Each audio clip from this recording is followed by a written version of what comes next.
10 menit. Ya. Hari ini kita mau deploy ADCP sebagai tugas surhit nonton Paris.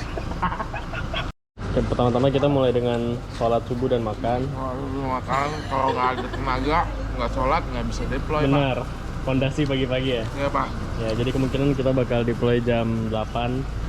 Ditunggu ya, Pak.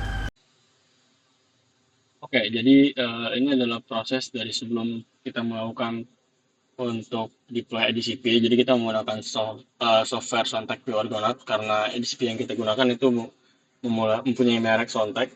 Jadi bisa langsung buka ini untuk diagnostik, recorder, deployment, real time, notification, exit. Ada beberapa pilihan. Cuman kalau kita mau mendeploy, kita pilih yang opsi deployment. Setelah deployment ini akan ada bagian untuk pilihan dari direct system setup dan juga plan deployment. Dikarenakan di sini kita tidak memegang ADCP secara langsung, jadi kita menggunakan modul yang ada di sini. Oke, ini adalah modul untuk software View Argonaut untuk deployment-nya. Oke, jadi pertama-tama sebelum kita melakukan deployment tadi itu settingannya seperti ini. Setelah itu kalau misalnya kita pilih, nanti kita akan pilih COM dengan baud rate 9600 yang bisa digunakan untuk sesuai dengan ADCP-nya. Misalkan COM-nya COM 1, makanya dipilih COM 1 gitu. Tidak akan ada COM yang nyala di sini. Tapi kalau misalnya yang load ini untuk yang load deployment atau plan, nanti bisa dilihat di sini aja.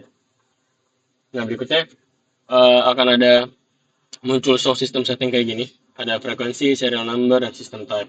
Nah, nanti akan keluar apa aja sensor berfungsi dengan sensor yang tidak. Kalau misalnya sensornya di sini installed atau enabled, nah itu berarti bisa. Cuma kalau not present atau disabled itu berarti nggak bisa digunakan atau nggak berfungsi. Nah itu lanjut ini kalau misalnya load deployment tadi. Nah ini select unit system option.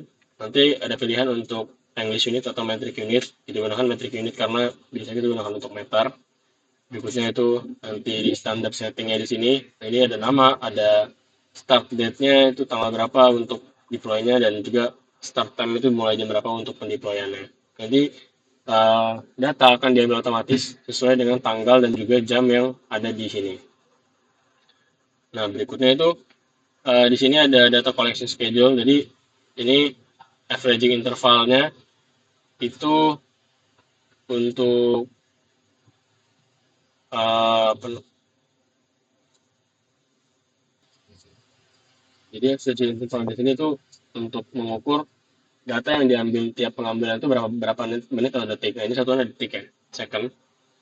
Kalau misalnya 120 second itu berarti 2 menit dia per pengambilan data. Sedangkan untuk sampling interval, nah ini tuh menentukan seberapa sering data itu diambil, misalkan per 900 detik, atau enggak per 60 detik, atau enggak per 120 detik, atau bisa diatur lah, sesuai dengan kemauan pengguna. Nah itu ini ada dev atau salinity, terus ada, nah ini cell begin dan cell end ini mengacu kepada dari jumlah sel yang akan ada nanti setelah ini. Jadi sel itu seperti dari bagian-bagian untuk, jadi ada layar-layarnya seperti itu untuk pengambilan itu di CP nanti diatur di sini. Nah ini sel N nanti akan seberapa, terus uh, ini misalnya tinggi dari kedalaman airnya. Nah ini per selnya ini. Jadi blanking distance-nya ini adalah jarak dari bawah sampai ke atas frame DCP-nya itu. Terus number of cell bisa diatur juga dan per cell itu biasa diatur jumlahnya ada berapa. Misalnya di sini ada selnya ada 5, di sini ada 5 dan uh, number of cell di sini ada 5 juga. Jadi 5 kali 0,5 itu kan cuma 2,5. Nah, di sini sampai 2,5 meter doang nih. Itu bisa diatur sesuai dengan kemauan operator.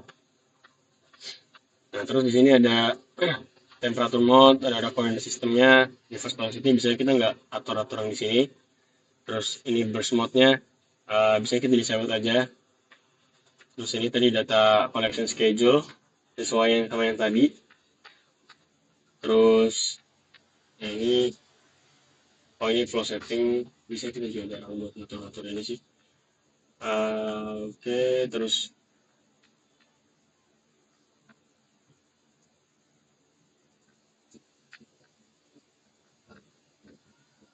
Nah ini tentang SDI 12 ini sensor-sensor yang mau digunakan. Nah ini battery type-nya, terus kapasitas baterainya segala macam itu ada di sini.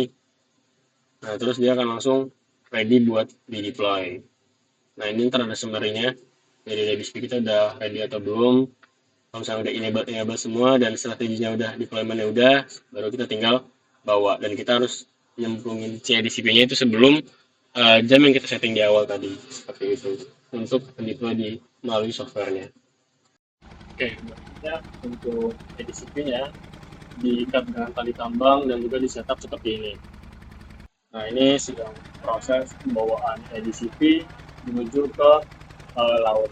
Ini kita sedang di Demak, cuman untuk videonya itu di Derawan. Oke, berikutnya ini adalah proses untuk pemasangan dari pasak di EDCP. Jadi pasaknya dipasang di keempat sisi EDCP-nya. Nah untuk talinya itu diikatkan ke tiga sudut EDCP-nya seperti yang ada di video. Nah ini digunakan untuk pemasangan pasak, dan sebelumnya telah dilakukan deploy yang dibantu oleh 1-2 orang selain divernya.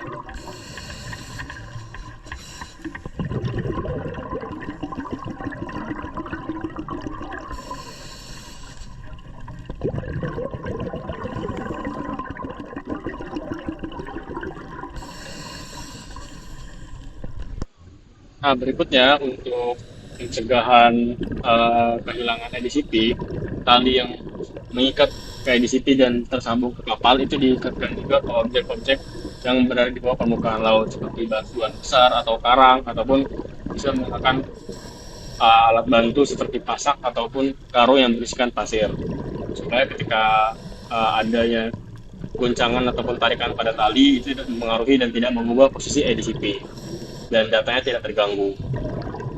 Ini diperlihatkan pada video seperti ini.